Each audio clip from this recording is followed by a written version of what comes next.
নাই।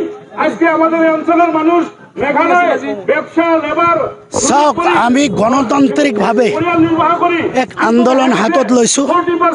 দক্ষিণ হালমাৰা মানকাচৰ জিলা উপায়ুক্ত ডাঙৰীয়াৰ আগত আজি অফিচৰ সন্মুখত থিয় দিছোঁ। আমাৰ এটাই আবেদন, অসম মেঘালয় শান্তি বৰ্তাই ৰাখিব লাগে।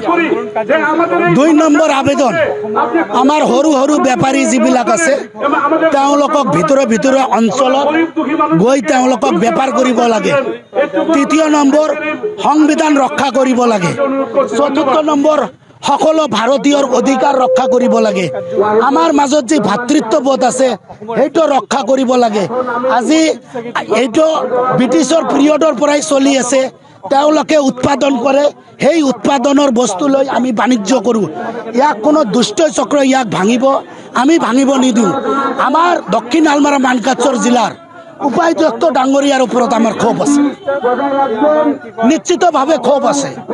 ক্ষোভ এইকাৰণে আছে, আপুনি UPSC ক্ৰেক কৰা মানুহ, আপুনি যি টি কথা ক'লে নহ'ব, আপুনি ভেলকিবাজি কৰিলে নহ'ব, আপুনি মানুহক মিছলিড কৰিলে নহ'ব। আপুনি আমাক বিভিন্ন দল সংগঠনক মাতি লৈ কনফাৰেন্সত হলত 2 দিন সোমাই লৈছে। তাৰপিছত আপুনি কি কৰিলে? সেই ৰিজাল্ট আপুনি ৰাজহুৱা কৰি দিয়ক। এই ভেলকিবাজি নচলিব। মানুহ খাব পোৱা নাই, আজি আপুনি ষ্টেচনত নাই, এইটো কথা নহ'ব।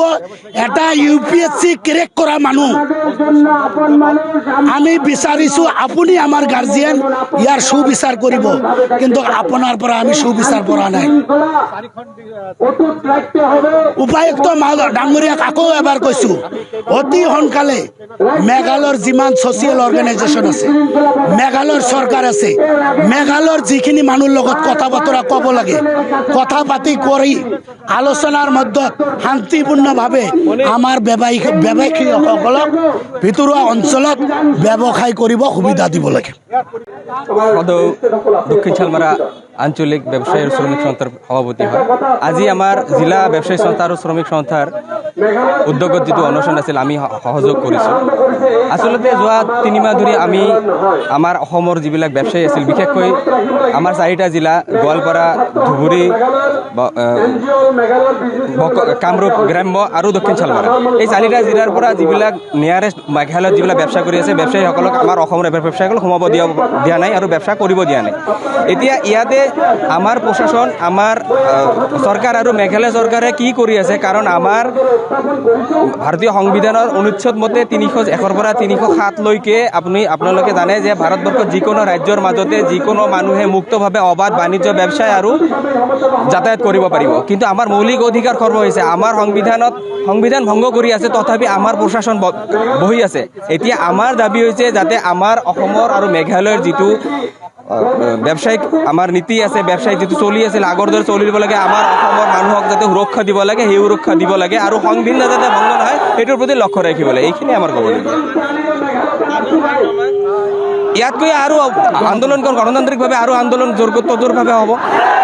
আমি আকৌ আহিম। আমি আজি ফকীৰগঞ্জৰ পৰা ধৰি লওক বাটাকাটালৈ 1000-1500 মানুহ আহিছোঁ। কিমান খৰচ কৰি আমাৰ প্ৰশাসনে আমাৰ কথা শুনিবই লাগিব।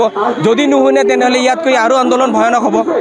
যে অসম মেঘালয়ৰ মাজত টেন্স ক্ৰিয়েট হৈছে আৰু আজি ব্যৱসায়িক সন্থা আৰু শ্ৰমিক সন্থাৰ উদ্যোগত যি আন্দোলন কাৰ্যসূচী আৰম্ভ কৰিছে, এই আন্দোলন 2005-06 পৰা ষ্টাৰ্ট হৈছে। আমি 2013-14 কৰিছোঁ। আমাৰ শ মানুহক হত্যা কৰা হৈছিল এটা সময়ত। সেই সকলো সমস্যা সমাধান কৰিবৰ কাৰণে আৰু ভেৰি ৰিচেণ্টলি যিটো ঘটনা ঘটিছে, মেঘালয়ৰ মাজত কাজিয়া, অসমৰ মানুহক পানিছমেণ্ট, এইটো কোনো যুক্তি থাকিব নোৱাৰে। এই বিষয়টো মই অসমৰ চিফ ছেক্ৰেটাৰী আৰু অসমৰ মুখ্যমন্ত্ৰী গোটেইখিনিক আমি অৱগত কৰিছোঁ এই সমস্যাটো কেনেকৈ সমাধান কৰিব পৰা যায়। সেইকাৰণে আজি আমি এটা আন্দোলন কাৰ্যসূচী হাতত লৈ তেখেতসকললৈ আমি এটা মেমৰেণ্ডাম পঠাব লাগে। Union home minister, chief minister of Assam, chief minister of Meghalaya, chief secretary of Assam, chief secretary of Meghalaya, আমাৰ ডিচিৰ থ্ৰুদি আমি গোটেইখিনি পঠাম আৰু কেনেকৈ সমাধান কৰিব এইটো ব্যৱস্থা কৰিম। নিশ্চয় আন্দোলন কাৰ্যসূচী আৰু ব্ৰততৰ হ'ব। নিশ্চয় আইনৰ ব্যৱস্থা ল'ব লাগিব। ইয়াৰ বাহিৰে বিকল্প আমাৰ হাতত নাই। কাৰণ আমাৰ মানুহ আজি ক'তো যাব নোৱাৰিব। আজি আমাৰ মানুহ গুজৰাটত যাব নোৱাৰিব, আমাৰ মানুহ উজনি অসমত যাব নোৱাৰিব, আমাৰ মানুহ মানে বেংগলোৰ যাব নোৱাৰিব, আমাৰ মানুহ গুৰগাঁও যাব নোৱাৰিব, য'তেই যাব তাত বাংলাদেশী হাৰাশাস্তি কৰিব, এইটো হ'ব নোৱাৰে, এইটো মানি নলওঁ। তাৰ বিকল্প ব্যৱস্থা হিচাপে আমি চৰকাৰৰ দৃষ্টি আকৰ্ষণ কৰিম। Right to movement, right to work, right to freedom, everything আমাৰ আছে। সেইবিলাকৰ পিছত আমি আইনী ব্যৱস্থা ল'ম নিশ্চয়।